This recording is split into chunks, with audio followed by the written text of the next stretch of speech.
इस वीडियो में व्यक्त विचार और राय वक्ता के हैं और आवश्यक नहीं कि वे एस्ट्रो लाइफ सूत्रास चैनल द्वारा रखे गए विचारों का प्रतिनिधित्व करते हों।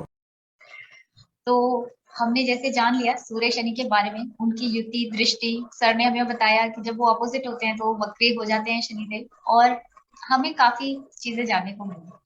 तो आप दूसरा मैलेफिक प्लैनेट लेते हैं। शनि के साथ यदि मंगल बैठा हो तो उसको भी हम मानते हैं अति शत्रु हैं दोनों, तो हमें कैसा इफेक्ट मिलेगा। मैं सबसे पहले बात करना चाहूंगी हिना मैम से। Over to ma'am. देखिए गीतू जी, अगर शनि नीच होते हैं मंगल की ही राशि में जाकर, मेष राशि उनकी साइन ऑफ डेबिलिटी है, वहाँ कमजोर हो जाते हैं। मंगल का जो नेचर है, उनका जो एलिमेंट है फायर का, फायरी नेचर और वो सब, और शनि बड़े सौर मंडल के सबसे दूर वाले ग्रह, ठंडे हैं, बूढ़े ग्रह हैं, बहुत धीरे धीरे चलते हैं, बोलते हैं और बूढ़े लोगों को डिनोट करते हैं। तो इन दोनों की एनर्जी मैच नहीं होती। एक बिल्कुल रॉ एनर्जी है, यंग बबलिंग विथ एनर्जी, और दूसरा बहुत डिसिप्लिन, बहुत शांत, बहुत उम्र के ठहरा उस पड़ाव को। तो यहाँ पे इन लोगों का डेफिनेटली एनर्जी का थोड़ा सा मिसमैच होता है। लेकिन फिर मैं जैसे बोलती हूँ कि आधा ग्लास पानी हमें भरा देखना चाहिए। इसका जो मैंने कॉम्बिनेशन देखा है, डेफिनेटली आपको बहुत लोग ऐसे मिलेंगे जो शनि और मंगल की युति में है, उनको थोड़ा सा फॉल्स झूठ बोलना बात बात पे, जहां कोई जरूरत नहीं हो वहां पर भी ये सब है। और स्पेशली अगर सेकंड हाउस में ये युति है या एर्थ हाउस में है, सेकंड हाउस को देख रहे हैं, तो ये मैंने देखा है। सबसे अच्छी बात है जो इंडिया के बड़े बड़े साइंटिस्ट की कुंडली में ये योग है, तो इसको हम हल्के में तो बिल्कुल नहीं ले सकते। ये आपको इतना एक डायनेमिक एनर्जी, मैकेनिकल एनर्जी से ये भरा हुआ संयोग है, युति है, कि ये आपको इंजीनियरिंग के फील्ड में बहुत बड़ी सफलता दे सकता है। यांत्रिकी, इलेक्ट्रॉनिक्स, इनोवेशन, इनोवेटिव माइंड, आपको वो मार्स वो जेस्ट देते हैं, जिजीविषा देते हैं, और शनि आपको वो ठहराव देते हैं, रिसर्च करने की जो प्रवृत्ति होती है वो देते हैं। और इन दोनों की एनर्जी वहां पे बहुत मैच करती है।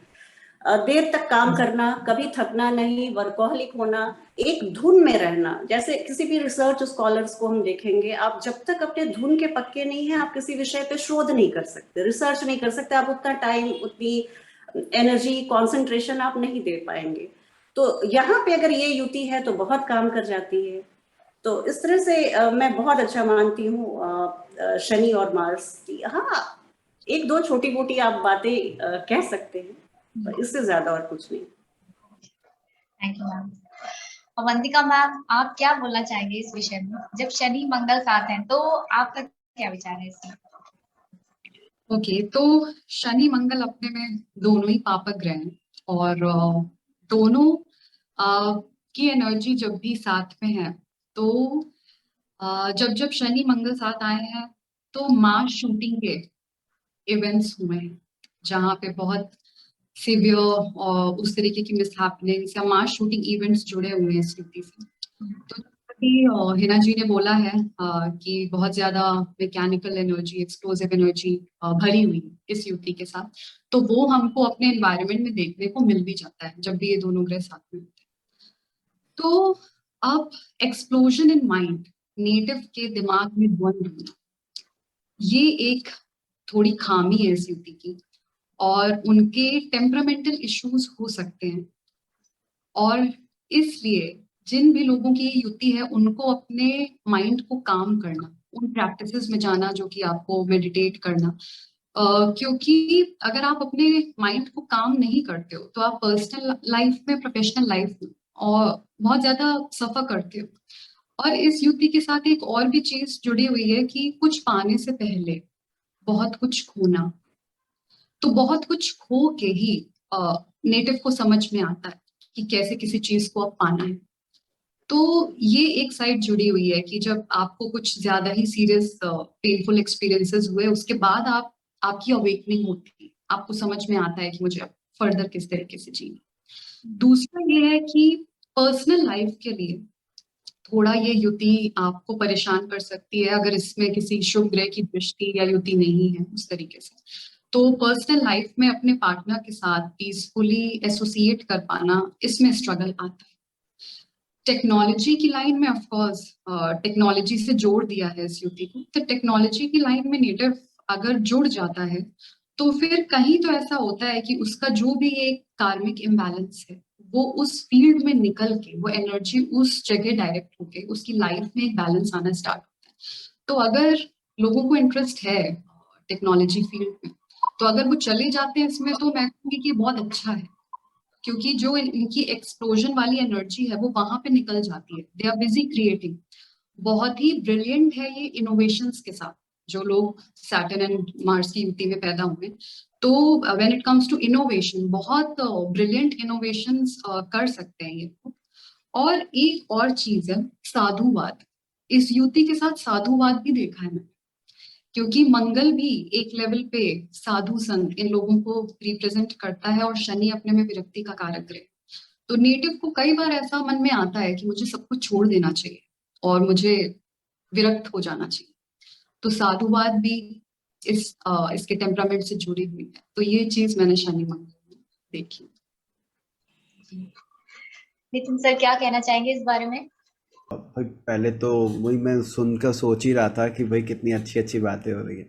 नो डाउट देखो वैसे ही काफ़ी यूनिक रिलेशन है। आप मेरे घर में उच्च के हो रहे हो और मैं आपके घर में नीच, ये ऐसा संबंध है। बड़ा अजीब बात है कि मंगल जाके शनि के घर में एग्जॉल्टेड हो जाएंगे और शनि जब मंगल के घर में हो तो नीच हो जाते हैं।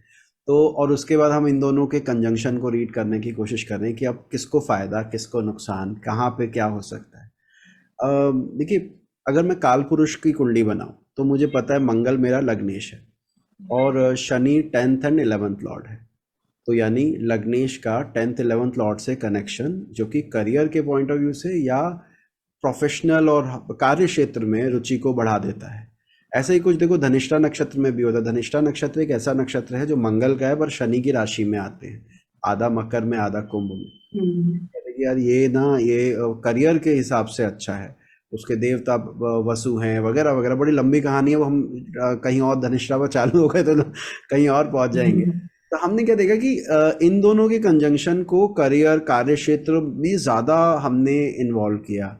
मैंने क्या पाया है कि इसमें अगर बुध भी जुड़ जाए, बुध ऑल्दो कहीं लगता नहीं कि क्या कनेक्ट हो सकता है, लेकिन अगर आप काल पुरुष का चार्ट बनाएं तो उसमें अगर लग्नेश मंगल है और 10वें 11वें का स्वामी शनि है तो तीसरे छठे का बुध है। तो यानी उपच स्थान आधिपति लग्नेश के साथ युति या दृष्टि या ऐसा कोई संबंध बना रहे तो हाई एस्पिरेशन इन लाइफ कि यार मुझे अटेन करना है, मुझे कुछ करना है। मुझे एक्सप्लोजन की बात अभी करी दोनों स्पीकर्स ने, वो बिल्कुल वो उस तरह के एटीट्यूड को रिप्रेजेंट करता है। अच्छा, फिर आई रिसर्चर की बात, हमारी बात आई एक और वो डीप जाना और साइंटिस्ट और ये सब। देखिए, इन सब की पर्सनल लाइफ ना कहीं सफ़र करती है because of their professional life. अधिकतर केसेस में जो बेचारे सुन रहे होंगे कहेंगे सर आप सबको पेंट नहीं कर सकते, लेकिन स्टिल करियर के लिए जितना अच्छा है पर्सनल लाइफ के लिए उतना ही ये अच्छा योग नहीं है, या यूँ कहूँ कम अच्छा है। तो जब शनि मंगल की युति आती है या शनि मंगल एक दूसरे को प्रभावित कर रहे हैं कुंडली में और लग्न 10th हाउस 11th इनमें से कोई हाउस है, तो इस युति को हम सामने वाले को ये प्रेडिक्ट करते हैं कि भैया तुम्हारी लाइफ में ग्रोथ अच्छी दिखती है। एक और छोटी सी बात, क्योंकि रिसर्च वर्ड यहाँ पर आया, तो देखिए काल पुरुष की 8वीं राशि का स्वामी, 8वें भाव का स्वामी अगेन मंगल है। तो अगर मंगल 10th हाउस 11th हाउस से कनेक्ट, उनके लॉर्ड से कनेक्ट कर रहा है, तो वो जो डीप जाने वाला और जो और बेहतर जानने की कोशिश करने वाला, मैकेनिकल, वो सारी चीज़ें बढ़ जाती हैं। तो शनि मंगल योग देखने वाला होता है करियर ग्रोथ के पॉइंट ऑफ व्यू से। बहुत बढ़िया, ये तो बहुत ही नई चीज पता चली आज, क्योंकि नॉर्मली जो सुनने में आता है शनि मंगल साथ बैठे हैं तो द्वंद्व योग बन गया, ये तो जातक अपने आप में डिप्रेस्ड रहेगा, लेकिन बहुत सारी अच्छी बातें भी हैं। We can look at the positive side also. Thank you so much sir, thank you ma'am.